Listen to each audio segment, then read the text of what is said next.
জাতীয় আইনগত সহায়তা দিবস 2026 উদযাপন হচ্ছে।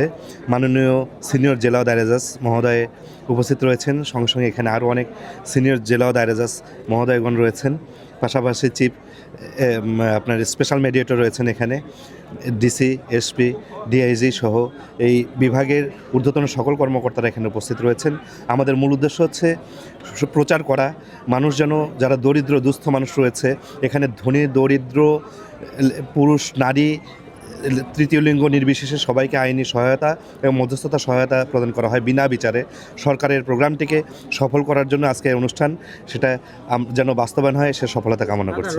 আইনগত সহায়তা যে প্রোগ্রামটা নিয়েছেন, এটা সুফল যাতে সাধারণ মানুষ পায়, এটাই আজকে একটা প্রচারণামূলক সারা দেশব্যাপী একটা জাতীয় প্রোগ্রাম। আমরা চাইব যে এর মাধ্যমে সাধারণ বিচার প্রার্থী জনগণ যেন আমাদের বাংলাদেশ সরকারের যে ঐকান্তিক ইচ্ছাটা, যেন কেউ যেন বিনা বিচারে হয়রানি না হয়। সবার জন্য বাংলাদেশ সরকার একটা আর্থিক সহায়তার ব্যবস্থা করছে।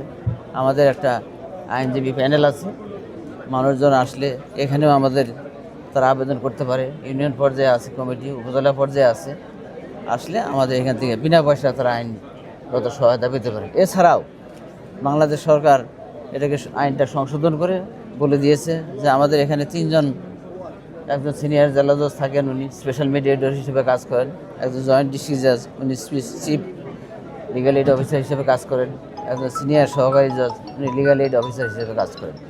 যে কোনো মানুষ যে কারোর একটা আইনগত যদি প্রবলেম হয়, উনি আইনগত পরামর্শের জন্য আমাদের অফিসে আসতে পারে। স্যার, একটা বিষয় স্যার, ভুল হবে কিনা জানি না, অনেকেই তো মিথ্যা মামলা করেন ফাইনালি করে, সেক্ষেত্রে এই দিনগুলোতে, এই দিবসগুলোতে কোনো মেসেজ আছে কিনা যারা মিথ্যা মামলা করে তাদের বিরুদ্ধে? হ্যাঁ, যারা মিথ্যা মামলা করে আমাদের আইনগত প্রক্রিয়ার মাধ্যমে মিথ্যা মামলা করে তার বিরুদ্ধে আইনগত ব্যবস্থা নেওয়ার সুযোগ আছে। তাদের জন্য একটা অশনি সংকেত আমি মনে করি। সেক্ষেত্রে আপনারা কি মেসেজ দিবেন এই ক্ষেত্রে? আমরা মেসেজ দেবো, যদি কেউ মিথ্যা মামলা করে মানুষকে হয়রানি করে, তারা আইনি প্রক্রিয়ার মাধ্যমে তাদের জন্য জেল জরিমানার ব্যবস্থা আছে।